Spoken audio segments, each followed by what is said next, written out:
You're listening to The Bible Guys, a podcast where a couple of friends talk about the Bible in fun and practical ways. Hey, Jeff. Hi, Chris. It is good to be with you today in the studio. I was afraid you weren't going to say anything. What do you mean? I was looking at you and you were looking at me. And Yeah. So just in case our listeners don't know, we don't really script much of anything. Well, we don't think about this at all. Stuff just comes out of our mouth and we're not even thinking about it. Yeah, but that doesn't mean that we don't think it's important. It's very important. It's just that we think it's better not to script things, Oh, that's right. right? That's right. And so it's a choice. Yeah. And I mean, maybe we're questioning whether or not, even if we did write it out, whether it mean anything significant, right? Sometimes I don't understand why these listeners keep coming back. That's true. It is true.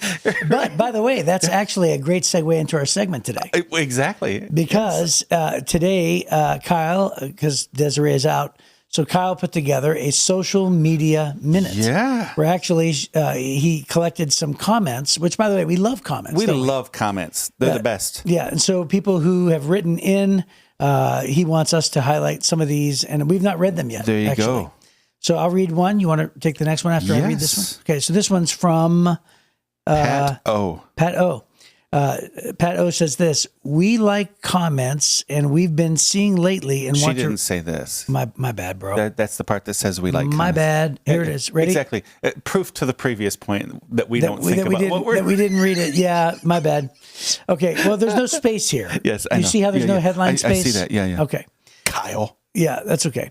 Right. So Pat O says, "What a wonderful discussion.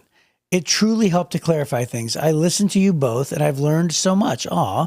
Daily. I listen to you both daily, she said. Oh, wow.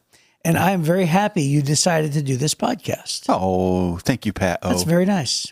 You know what? I honestly, truly do believe that those comments help me get up in the morning and come to do this. Me too. Because I'm actually really busy. Yeah. And I know you are too. And it takes up a lot, especially right now, right? Yes. We've been doing a lot. In a really busy time. And So I appreciate people saying that it's actually beneficial. yeah, because after a while, you just start to wonder, does it matter? Yeah. Right? Well, you always wonder until you get feedback. And right? there's so many people, hundreds and hundreds and hundreds of people a day are paying attention, which is special. Karen H. says, very interesting episode. I learned so much about the life of Jesus from you guys, which is cool.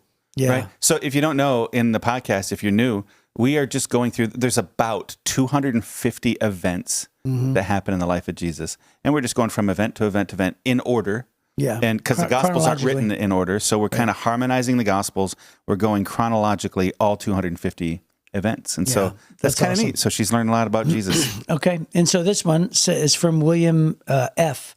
and says, and only with the Bible Guys can you listen to grown men cracking up at 5 a.m. as they exchange bubble-blowing stories and laugh along with them. Well, there you go. Hey, I appreciate that. Very profound. And I remember that episode too.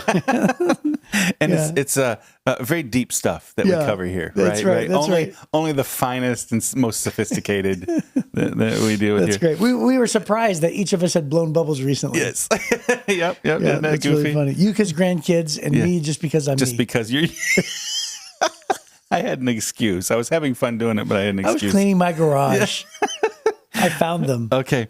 Lisa H says, Jeff, hilarious, with a big laughing with Laughing tears. emoji. Laughing with tears. It's not just a laughing emoji. It's the laughing with tears emoji with the Okay. head cocked All sideways. right. That's Okay. the extra laugh. And then let's keep it there. And then there's a blow your nose and yawn. I believe I understand. Laughter is so good for the soul. The two of you enrich my soul every day, and I'm so very grateful. So what is the blow your nose and yawn thing mean? Is that a comment that I'm boring? You kept sneezing and yawning that day, remember?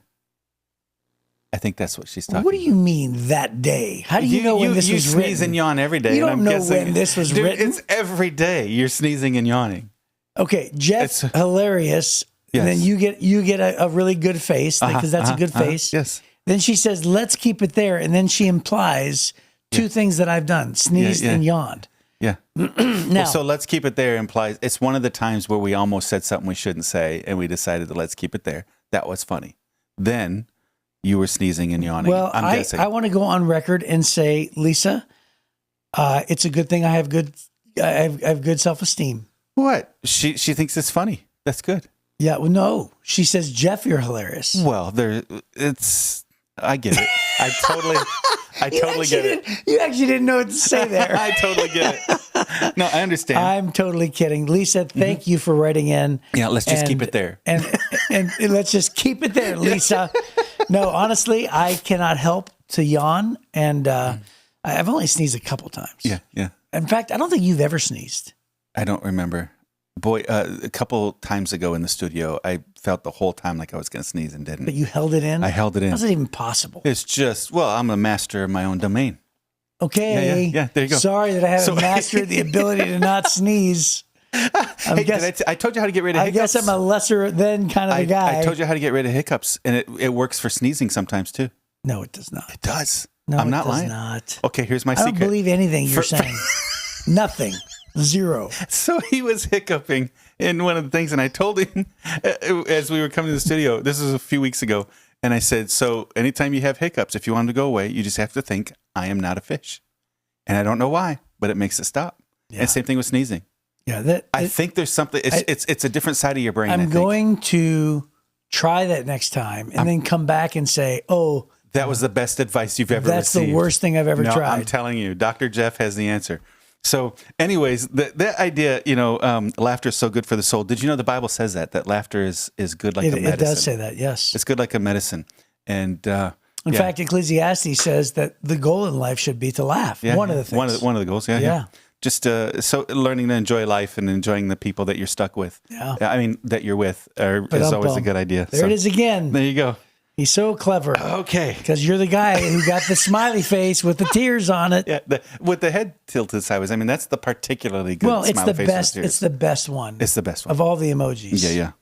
Top. Well, good for you for getting the best emoji. Maybe I'll have Kyle print it off. Good for you, Jeff. Print it off and we'll put it in a frame and we'll put it up on my wall in my office. Okay. Great. So this is one of those stories today in Luke chapter 10. It's the only passage that shares this story. Mm-hmm. Bethany is the town.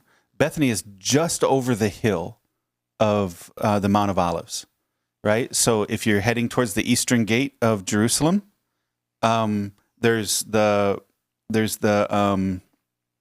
Garden of Gethsemane is down in the bottom of the Kidron Valley. Then it goes up the hill, and that whole side of the hill is what we would call the Mount of Olives, kind of facing towards Jerusalem. And then Bethany, you crest it, and Bethany's on the other side of that hill. So it's an hour walk outside of Jerusalem, maybe, and it's only because of the hills in the valley, right? It's not really that far, maybe a mile or two, couple miles. It certainly doesn't look that far. It's not very far. It doesn't feel very far. Yeah. So Jesus is really close to Jerusalem is the point here. And he's with his friends. And these are two of his three best friends apart from the disciples. Mm-hmm. So the Bible says, as Jesus and the disciples continued on their way to Jerusalem, they came to a certain village where a woman named Martha welcomed them into her home. Her sister, Mary, sat at the Lord's feet listening to what he taught. But Martha was distracted by the big dinner she was preparing.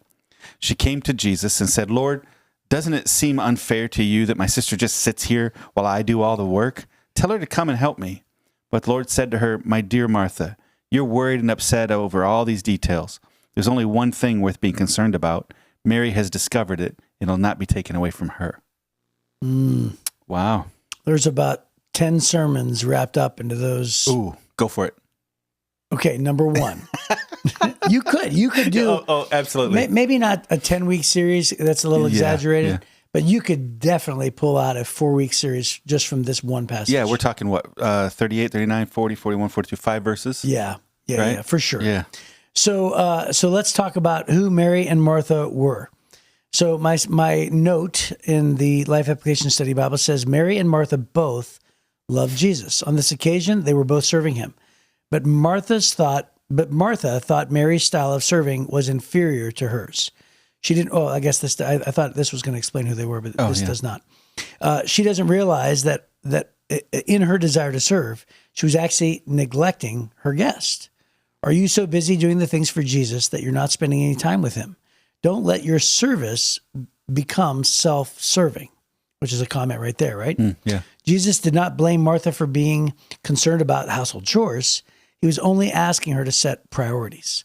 Service to Christ can degenerate degenerate into mere busy work that is totally devoid of devotion to God.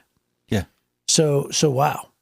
Yeah. Have you ever been, my mom is this way sometimes. She's just fussing over every detail. Oh, goodness Right. gracious. And- Absolutely. and- well, we did small group last night. And when almost everything is done, she grabs like a cloth and she's wiping. yes. And I'm like, that's the third time you wiped that. Right. Right. But it's just, got to move that cup over here. And, that napkin's not folded right. Yeah. And it's why? It's more work. Yeah. Well, by the way, I just saw a TikTok yesterday where this guy was poking fun at his wife a little bit. And he said, he goes, "This is how my wife thinks that every house guest is going to behave." And he comes walking through the door and he's pretending to be the house guest. And he goes, "Hey," he goes, "thanks for having me in your home." And then she turns and he runs up the stairs and goes inside the bedroom and sees the son's bed not made. And he goes, "I knew it." I knew it. Right? Which is hilarious. I knew it. These people are slobs. Right. Which was just so funny to me.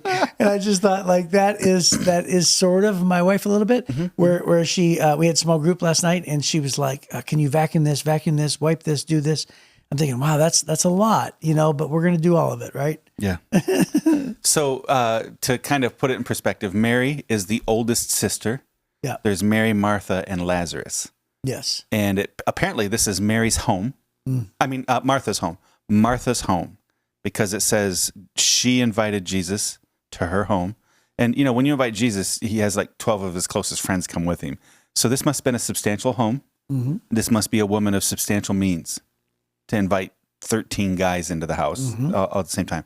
And then Mary is the younger sister, and then Lazarus. Mary, Martha, and Lazarus are famous for another story that we'll talk about pretty soon. Yeah, pretty soon. Yeah. But in this instance, it was expected in Jewish culture to take good care, extravagant care of your guests. That was an expected thing. And by the way, still exists today. Yes, right. So right, us having guests are nothing compared to Nothing. the rest of the world. Well, most of the rest of the world. Yeah, but especially in that Jewish culture, in the Middle Eastern culture, man alive, they'll just. My friend Abdal, his mother, every time we go to her home, she lives in a little tiny house, a little tiny village. I mean, she has a brick home, and it's not a super prosperous community. Most people are pretty poor and struggle. But when we go to her home, she cooks enough food. There's only 4 of us there, but she cooks enough food for the whole village, it seems like, right? And it's because, you might want 2 bites of this, and you might want a bite of this. Hey, try a bite of this, right? And she just cooks. And it's because that's what they do, is they just go overboard with extravagance of caring for their guests. And how many times do we see Jesus in different people's homes? All throughout Galilee, he's in people's homes, whatever. But Mary and Martha, they seem to be famous just for their hospitality. Mary, Martha, and Lazarus. So they seem to excel, especially Martha, seems to excel beyond in their hospitality to Jesus, right? And so there's nothing to be ashamed of in that she works hard and she's proud of her work. But she's frustrated with Mary because Mary's not working. And have we ever been there before? So there's a note here. It says, many older brothers and sisters have an irritating tendency to take charge, a habit developed while growing up. We can easily see this pattern in Martha, the older sister of Mary and Lazarus. She was used to being in control. And the fact that Martha, Mary, and Lazarus are remembered for their hospitality takes on added significance in this culture. And then she feels like she's worried about the details, and she wants to please, she wants to serve, she wants to do the right thing. And some of this may have been driven by cultural expectations. She wanted to be the hostess with the mostest. Right. It may not been so much about Jesus, because the correction Jesus seems to give is, Mary, she's hanging on to the thing that'll never go away, and that's me. Right. And you seem really concerned about just being the best host. Right. Right? That may have been the issue. It wasn't that she was trying to serve. It was that it was her position, perhaps, as the server, because it seems to be the correction Jesus is giving there. I have a tendency to give Mary a lot more grace here. Or excuse me, Martha a lot more grace here. Because the way that note read is that it said she's the one used to being in control. But older children also have to take the responsibility, right? So there's nobody left, and so they're used to saying, if I don't do it, it doesn't get done. So there's a little bit more grace here for Martha, and it doesn't tell her intent. She could have wanted to do all of this just so her guest Jesus would have been absolutely pleased. And maybe for her, she was wrapped up in saying, this is the way that I'm going to serve Jesus the most. Because, it's funny because so I have a mom who's an Italian cook. Okay. Mm-hmm. And so I've been trying to eat well. Okay. So this past time I went home and I'm over, I get to my mom's house at like 10 o'clock at night and she goes, what can I make you? And I'm like, Mom, I've already eaten and I'm not going to eat at 11 o'clock at night, and certainly not what you're going to make me, right? Because what she's going to make me is really bad, right? 4,000 calories, all carbs. Yes. And gladly hand it to me. Right. But the thing is, sometimes I have to actually let her feed me. Sure. And so in the morning, I got up the next morning and this went on several days in a row. And so I knew I was going over to Liz's mom's house for breakfast, but I'm staying with my mom. And she goes, let me make you something. And I know my mom.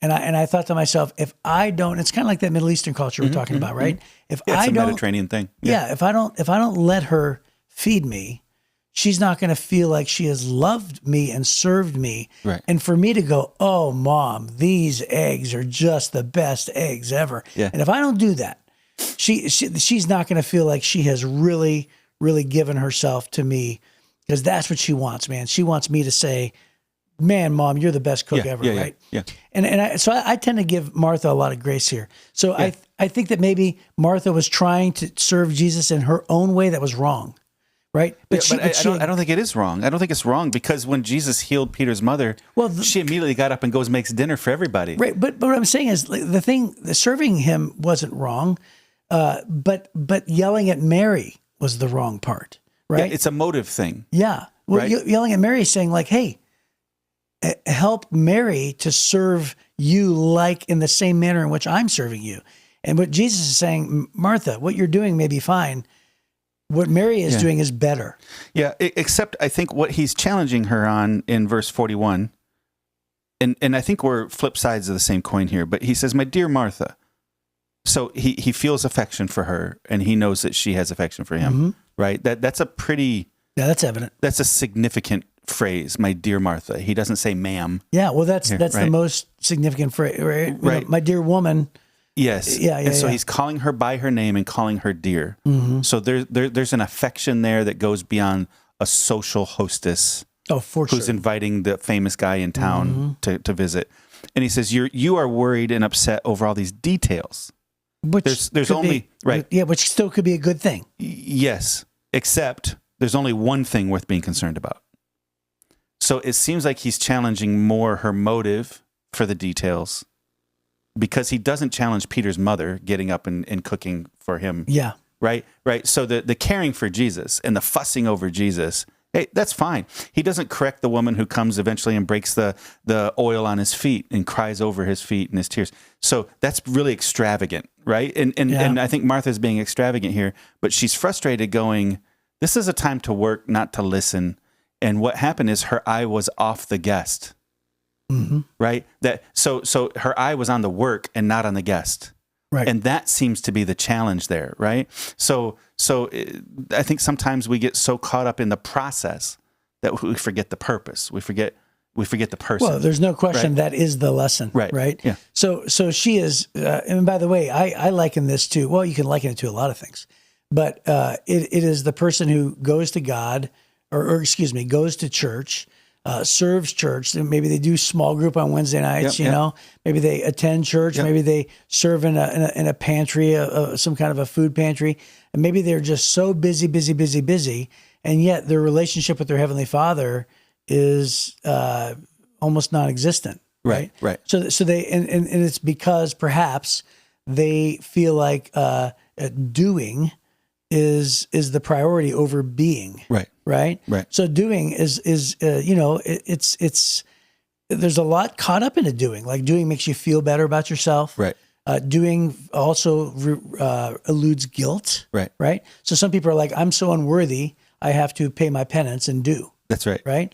And so doing is, I mean, it's wrapped up in a lot of good things, but a lot of things that are sort of connected to other things.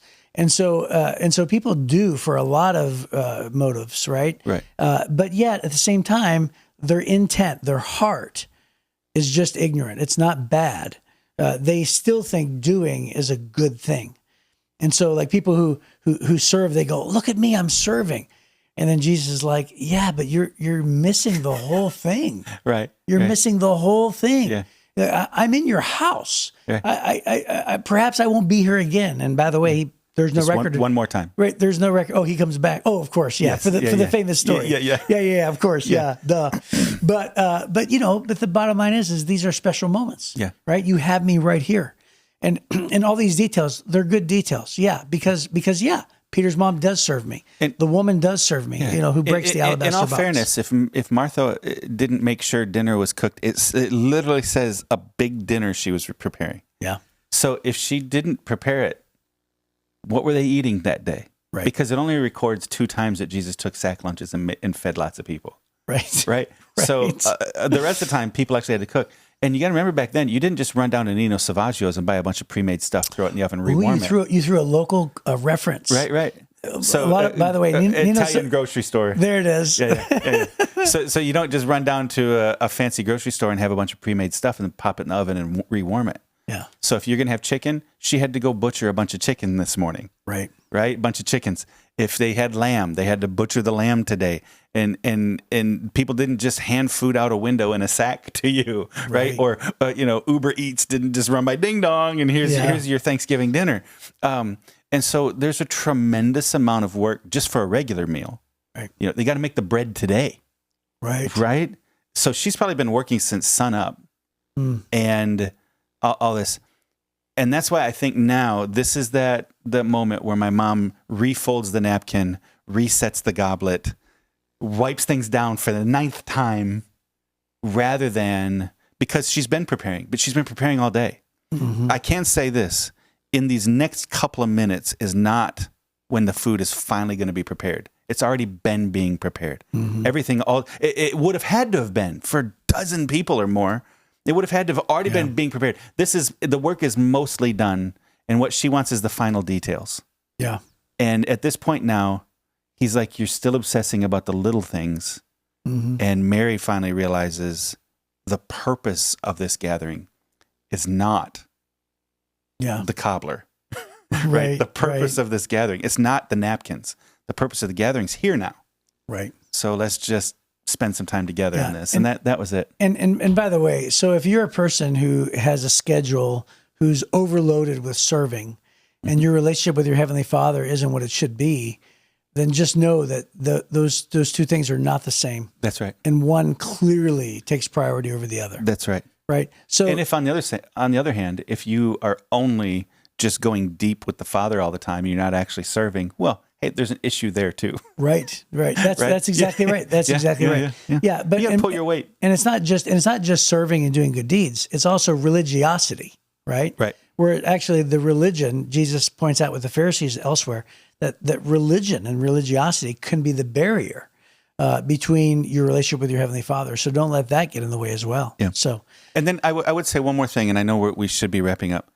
The next time we see Martha with Jesus, that he's in the home, not when Lazarus is resurrected, but when he's in the home, this isn't an issue. She's with Jesus too. Yeah. So she seems to have figured out this thing. And I would think which is really after cool. This incident. Yeah.